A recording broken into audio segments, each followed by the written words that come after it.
오늘 안수 입사들 찬양 잘 해줘서 고맙습니다. 할렐루야.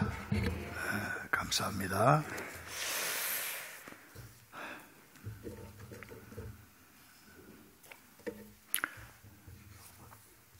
지난번에 우리 그 전거는 그 전에 임직하신 분들 거는 이 비디오 테이프로 이렇게 돼 있는데 그게 이쪽으로 옮겨지질 않더라고요. 그래서 이번에 임직하신 분들 화면만 그때 기억을 잠깐 하면서 추억을 생각해 보면서 아까 기도했습니다만은 첫사랑을 회복하기 위해서 한번 잠깐 보고 말씀 전하도록 그래 하겠습니다.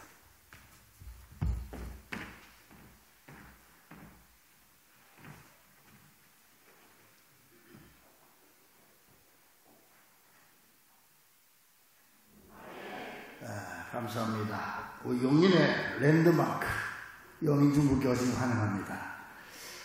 이제 다 같이 묵상하심으로 하나님 뜻에 의하여 입당 감사제와 임직 예식을 하나님 앞에 드리겠습니다.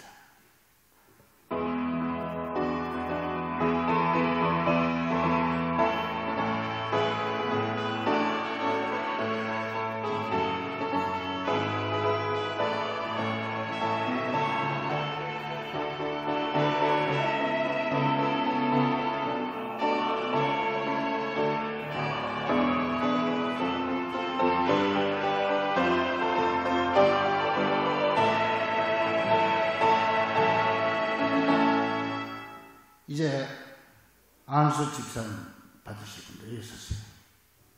집사들 오른손 들고 역시 세하게 해주시기 바랍니다. 진심으로 하시기 바랍니다.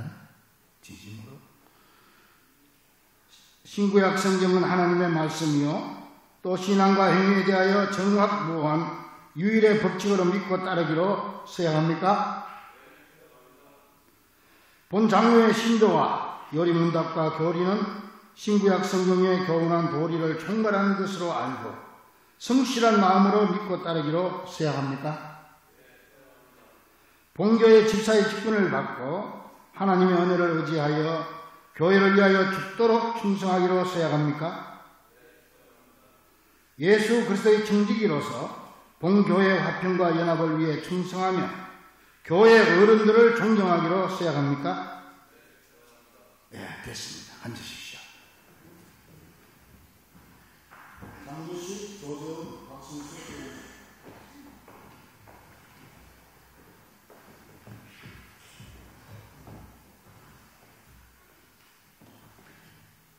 기도하겠습니다.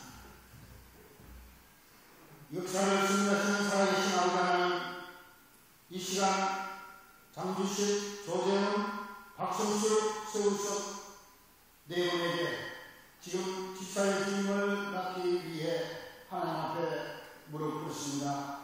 주님께서 쓰시기 위하여 선물하는 우리 영이 이 직책을 감당할 수 있는 능력과 지혜와 건강을 더하여 주시옵소서. 집사의 직분은 하나님이 주신 중요한 직분으로 사람의 임함을 감당할 수 없사오니 위로부터 새로운 힘과 은혜를 내려주셔서 이 직책을 잘 감당하도록 역사하여 주시옵소서. 집사의 직책은 혼자의 임함을 감당하기 어려운 직책이오니 사랑하는 가족들로 하여금 좋은 형제자가 되도록 인도하여 주시옵소서. 집사의 집은 봉사하는 직책이오니 사랑하는 성도의 지도자로서 아니라 봉사자로 받는 자로서 아니라 주는 자로 충성하게 하시옵소서. 자신들과 가족과 교회가 함께 복될 수 있게 하여 주시옵소서. 집사집은 한국인들이며 임직을 하는 이 시간의 감격과 결심이 일평생 동안 변치 않게 하시옵소서. 즐거우나 괴로우나 사명을 감당하는 충성된 종들에게 위하여 주시옵소서. 이제 오늘 주님의 종된 이들에게 영적으로는 충만한, 육신적으로는 건강한, 사업에는 번창한, 가정에는 평강을 가하소서. 종들을 통해 교회가 부흥되게 하여 주시기를 예수의 이름으로 간절히 기도하옵나이다. 아멘.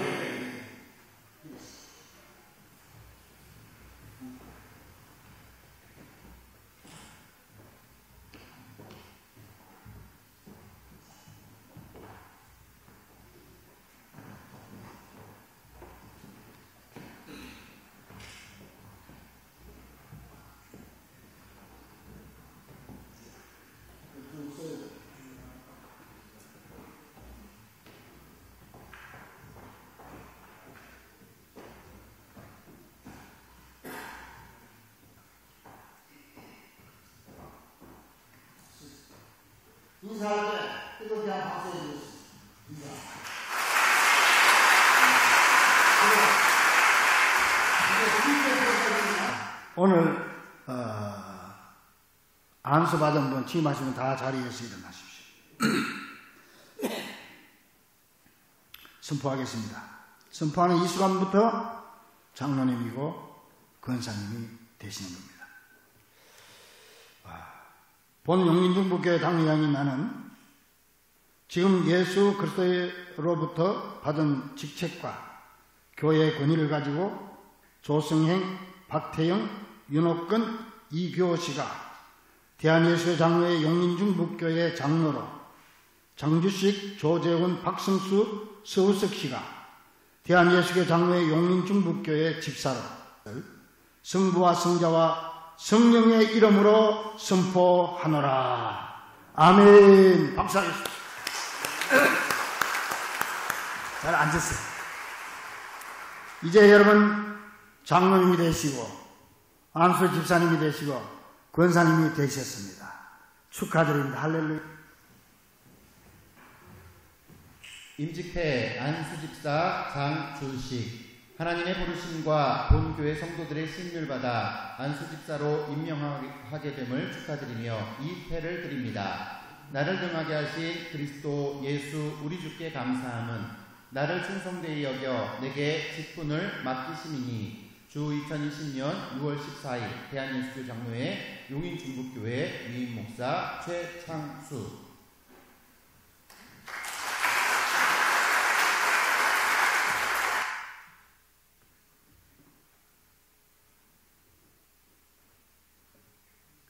오늘 임직하신 여러분들 진심으로 축하드립니다. 하나님께서 왜 우리를 주님의 일꾼으로 세우시는가? 왜 장로, 안수집사, 권사의 직분을 주시나?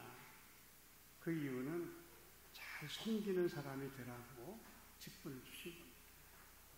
교회 모든 직분은 다 봉사직이지 명예직이 아니에요.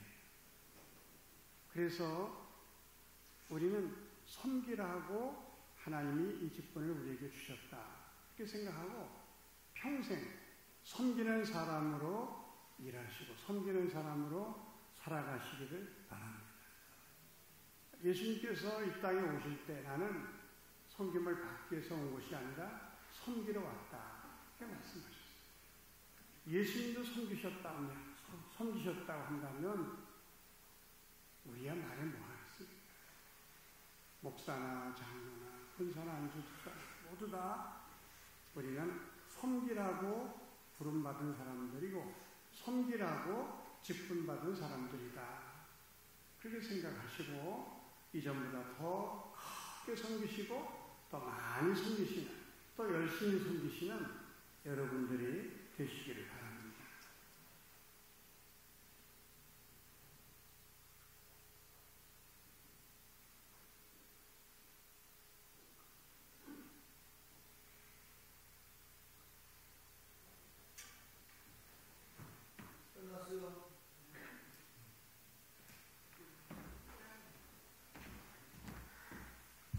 끝났어요?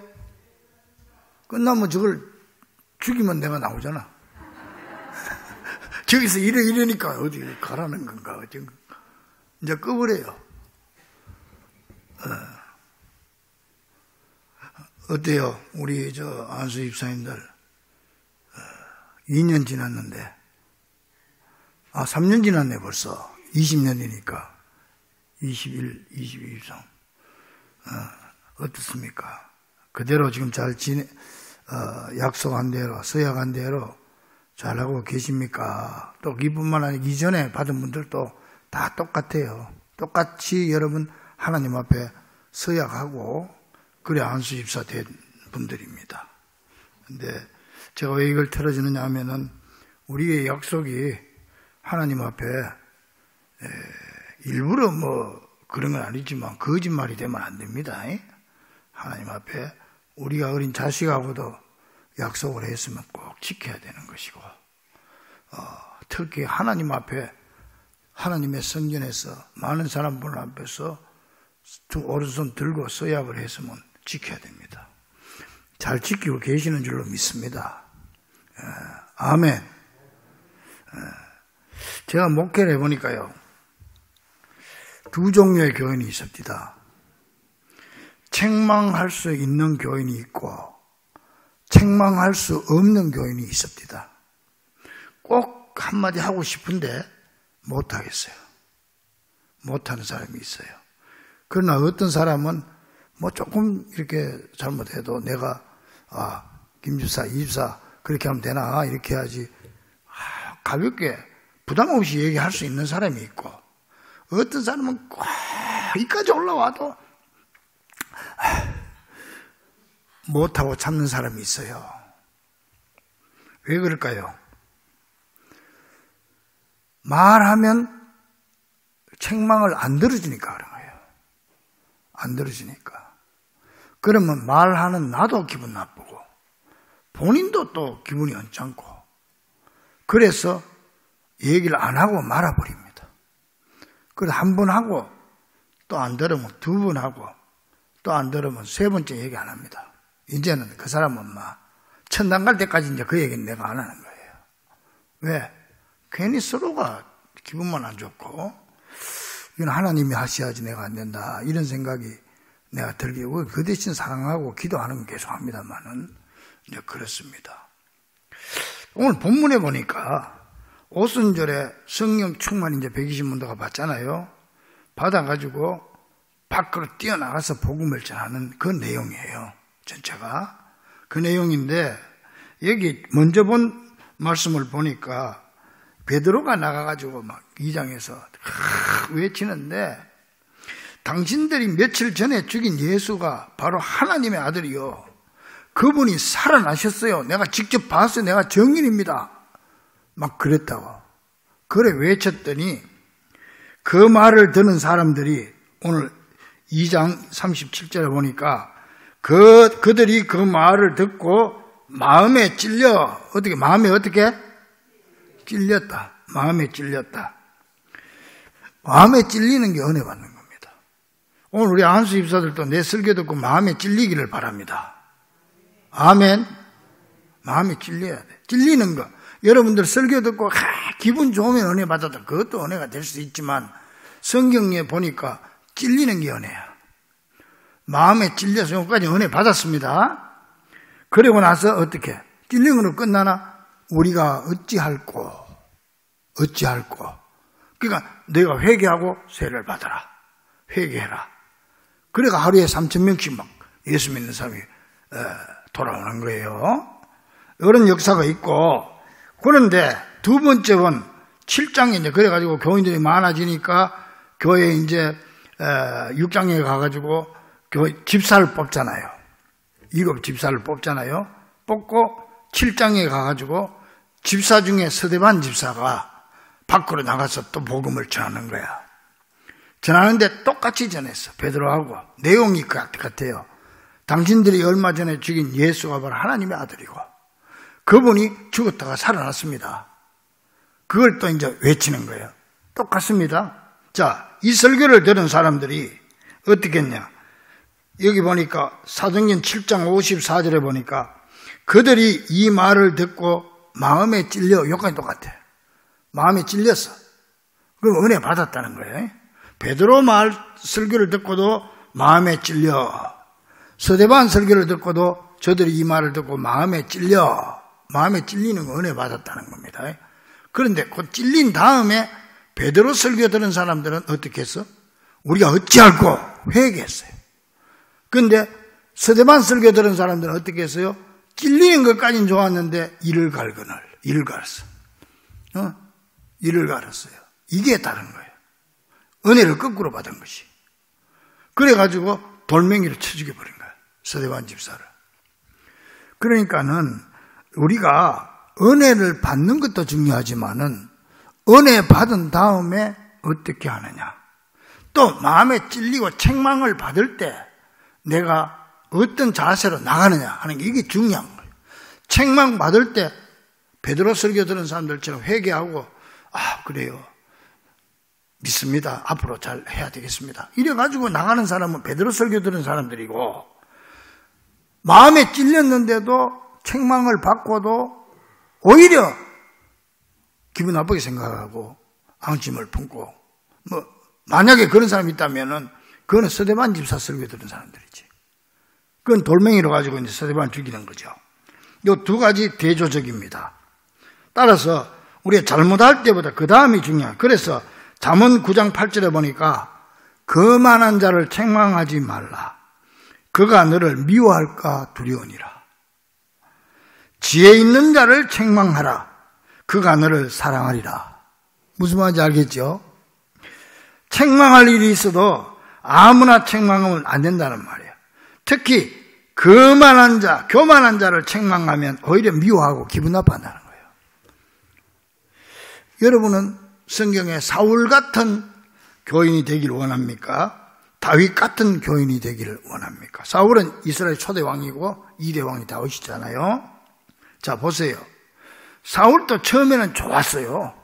아주 겸손했고, 그래 자기 왕한다는 숨어가지고 내가 어떻게 왕이 되느냐 그러고 그렇게 했던 사람인데, 이 사람이 차츰 왕을 하면서 교만해져가지고 나중에 사무엘 선지자가 책망을 했지. 책망을 하니까 그거 딱 마음에 앙심에 품고 있다가 나중에는 제사장 85명을 한꺼번에 죽여버리는 거예요. 다른 사람을 시켰어. 그러니까 하나님 앞에 버림받고 비참한 최후를 맞게 되잖아요. 그런가 하면 다윗은 어땠습니까? 우리가 아는 대로 우리 아이 안에 바세바를 범했을 때 나단 선지자가 와서 책망을 합니다. 당신이 왜 그런 짓을 했느냐고. 당신이 바로 그 사람이라고. 그때에 어떻게 했어요? 그 자리에서 꼬꾸라져가지고 무릎 꿇고 통에 자복함. 요게 다릅니다. 그래서 다윗하고 사울이 여기서부터 엄청 달라지는 거죠. 그때 다윗이 기도한 내용이요. 시편 51편 집에 가서 읽어보세요. 시편 51편이 그때 회개하면서 기도했던 내용이에요. 51편 7절에 보니까 우슬초로 나를 정결케 하소서 내가 정하리이다. 우슬초로 나를 정하게 하소서 내가 정하리이다. 내 죄를 씻어줘서 내가 눈보다 희리이다. 하나님 내 죄를 씻어주세요. 9절로 넘어가면 주의 얼굴을 내 죄에서 돌이키시고 내 모든 죄악을 지워주소서. 주님께서 내 모든 죄악을 다 지워주십시오. 그렇게 기도하시오. 하나님이여 내 속에 정한 마음을 창조하시고 내 속에 정직한 영을 새롭게 하소서. 나를 주 앞에서 쫓아내지 마시고 주의 성령을 내게서 거두지 마소서. 주의 구원의 즐거움을 회복시켜 주시고 자원하는 심령을 주사 나를 붙드소서. 주님 나를 떠나지 마세요. 주의 성령을 내게서 거두지 마세요. 통에 아마 댕굴댕굴 구르면서 했을 것 같아. 다윗 왕이. 아까 사울하고는 완전히 다르죠. 그래서 다윗 왕이에요. 그래서 다윗 왕이에요. 이 왕의 체면에 말이에요. 지금 체면도 없어요. 지금 나단 선지자에게 그 책망하는 소리를 듣고 체면도 없고 오직 나하고 하나님 둘만 있는 거예요. 사람은 본능적으로 자기 잘못을 지적하는 사람을 싫어합니다. 이건 누구나 마찬가지입니다. 이걸 인간의 본능입니다. 자기 방어 본능입니다. 여러분 자식들도요. 너 이랬어 저랬어 하면 탁 튀나옵니다. 아이고 뭐 자기는 얼마나 잘했다고. 내 공부할 실력이 이것밖에 안 돼. 아이고 아버지는 뭐 얼마나 잘했다고. 이게 나오는 거예요. 그래서 아이들도 책망을 할 때 그렇게 책망하면 안 돼요. 그러면 애들 반발심만 나오는 거예요. 반발심만. 응? 그 유 메시지를 하지 말고 아이 메시지를 해라. 제가 늘 그러잖아요. 너 이러면 되겠어. 이것밖에 안 돼. 그러면 애들 아이고 자기는 뭐 얼마나 잘했다고. 자기 그거는 인간이 다 그래. 그 유 메시지. 너 어떻게 했지? 너 어떻게 했지? 너 어떻게 했지? 그 유 메시지. 아이 메시지를 해라. 뭐야? 야, 네 성직표를 보니까 엄마가 참 마음이 아프다. 아빠가 참 마음이 섭섭하다. 내 말을 하란 말이야. 내 말. 그러면 아이고 잘못했어요. 다음에 잘해볼게요. 이런다고. 유 메시지, 아이 메시지. 중요합니다. 아이 메시지를 해란 말이야. 아이 메시지로. 그러니까 대화를 하더라도 좀 배워서 해야 돼. 자기 아는 대로 성길 대로 하지 말고 그렇게 해야 됩니다. 그게 자기 방어 본능이 나오는 거예요. 그래서 저도 이 성경으로 나단이 다윗에게 어디 감히 왕에게 와가지고 저 시골 목사님이 왕한테 와가지고 대통령실에 가가지고 당신 정신 차리라고 말이야. 그때 왕하고 지금 대통령도 다르지. 그러면은 날아가는 거예요. 그런데 그래서 나는 나단이 잘못을 지적한 후에 없어진 줄 알았어.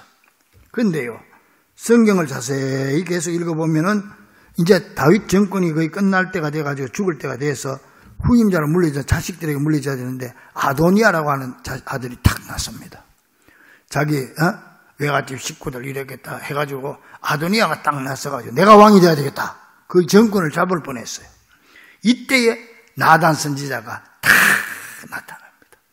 나타나서 아닙니다. 이 왕은 솔로몬이 돼야 됩니다.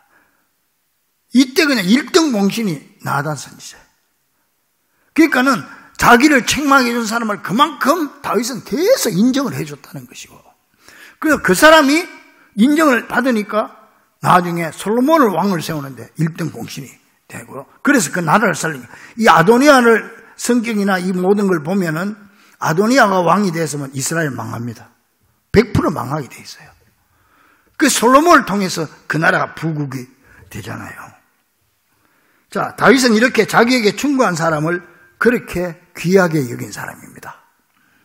만일 다윗이 자기 죄를 지적했다고 해서 앙심을 품고 네가 감히 나를 책망해? 응? 나를 신하들 앞에서 망신을 줘? 어디 한번 두고 보자.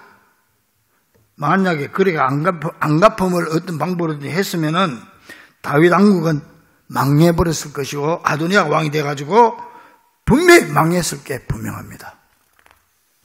그러나 다윗은 자기를 책망하는 나단의 말을 새겨들었고 귀하게 여겼던 것입니다. 그러므로 여러분, 지혜로운 사람은 자기를 책망하는 사람을 좋아합니다. 그래서 하나님이 오죽 했으면 저 사람을 통해서 나 같은 것을 책망하실까, 그런 마음으로 받아들이고 그 사람을 아끼고 그 사람에게 고마워할 줄 아는 것입니다. 자, 오늘 내가 여러분들에게, 특히 우리 안수 집사들에게 하나 물어볼 테니까 마음속으로 그냥 대답하세요. 최근에 여러분들을 책망해주고 충고해준 사람이 있었습니까? 없었습니까? 그 언제입니까? 얼마나 됐습니까? 나에게 신앙적으로든 무슨 면으로든 나를 책망하고, 너 안수 집사가 됐을 그럼 되겠냐? 또 아니면은 여러분 인간관계 세계상 속에서도 여러분의 잘못을 지적해주고 책망받은 일이 있습니까? 그럼 언제입니까 그게? 만약 1년 전까지도 아무도 그런 일이 없었다면 여러분은 참 불쌍한 사람입니다. 여러분은 몰라도 굉장히 교만한 사람이란 걸 알아야 됩니다. 여러분이 거만하고 교만하니까 아무도 책망을 못하는 거예요.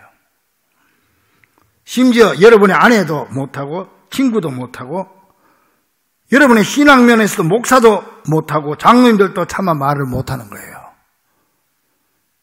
저 사람 괜히 충고해봤자 듣지도 않을 것이고 오히려 오해하고 시험될 거다. 그러니까 말을 안 하는 거예요.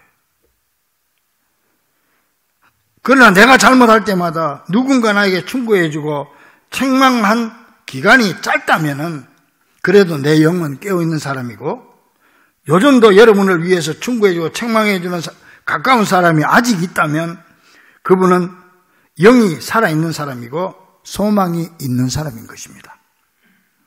그래서 어떤 사람은 이렇게 기도한다고 합니다. 하나님 정말 감사합니다.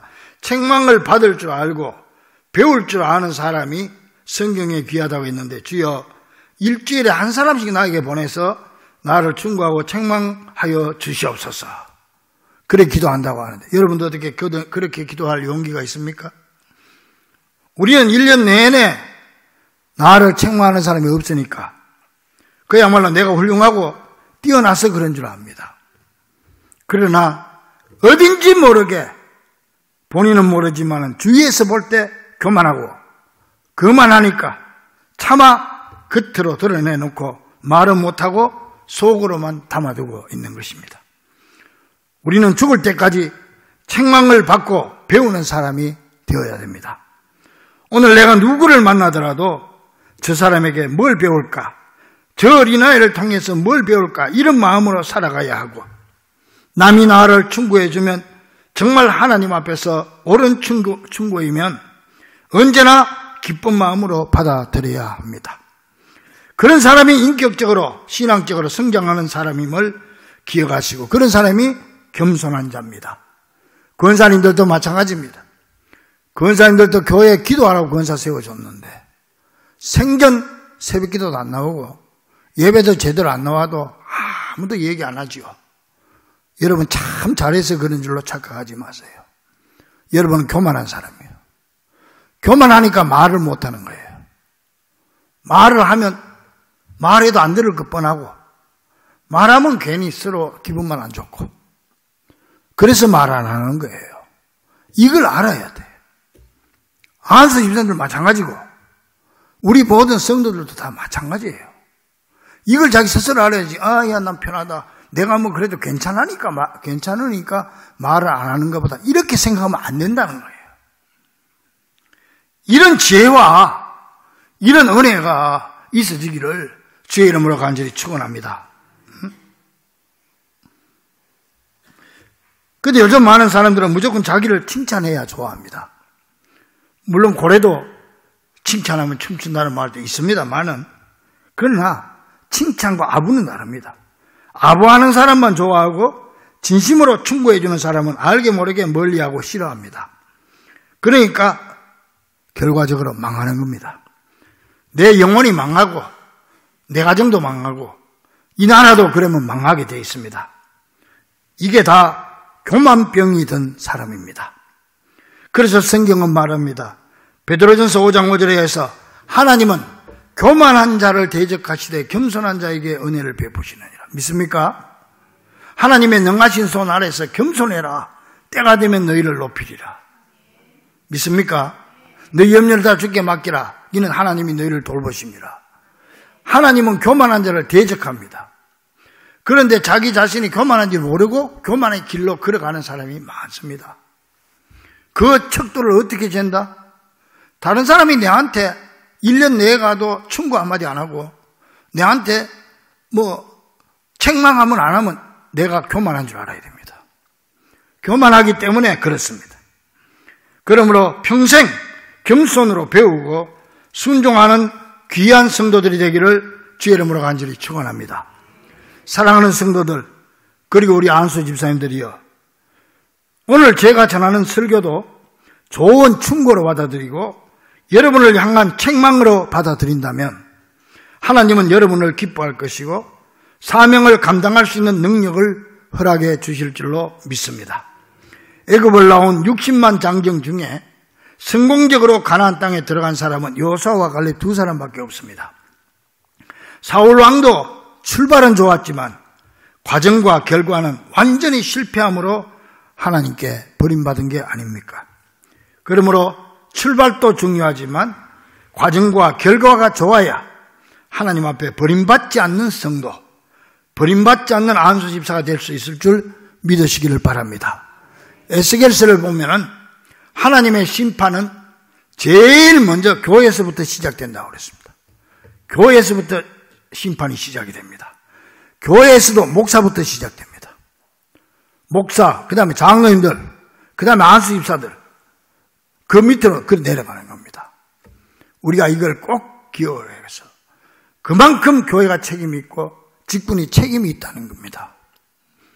사랑하는 성도 여러분, 그리고 우리 안수 집사님, 또 우리 권사님들, 우리 다 직분자들 여러분, 정말 내 자신을 내가 잘 기억하면서 하나님의 음성에 귀를 기울이고 기도하면서 주님 앞에 충고받고 기도하면서 주님의 책망을 들을 수 있고, 그래서 다윗처럼 우슬초로 나를 정결케 하소서, 내가 정하리이다.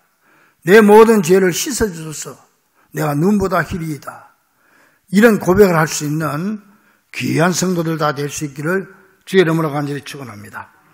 자, 그러기 위해서 같이 큰 소리로 한번 읽어봅니다. 고백하는 마음으로 전체가 다 시작!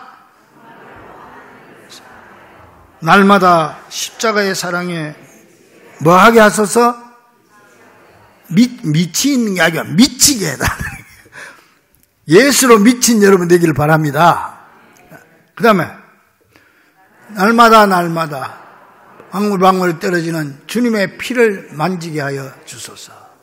그 다음 날마다 죄를 미워하게 하시고 말씀을 사모하게 하여 주옵소서. 날마다 주님의 절대 주권을 확신하고 하나님의 사랑 안에서 주어진 사명을 감당하게 하소서. 절대 순종의 사람이 되게 하여 주옵소서. 자기를 복종시키고 날마다 책망을 달게 받고 하늘나라에 갈 때까지 끊임없이 배우는 사람이 되게 하여 주옵소서. 할렐루야! 꼭 그렇게 될 줄로 믿습니다.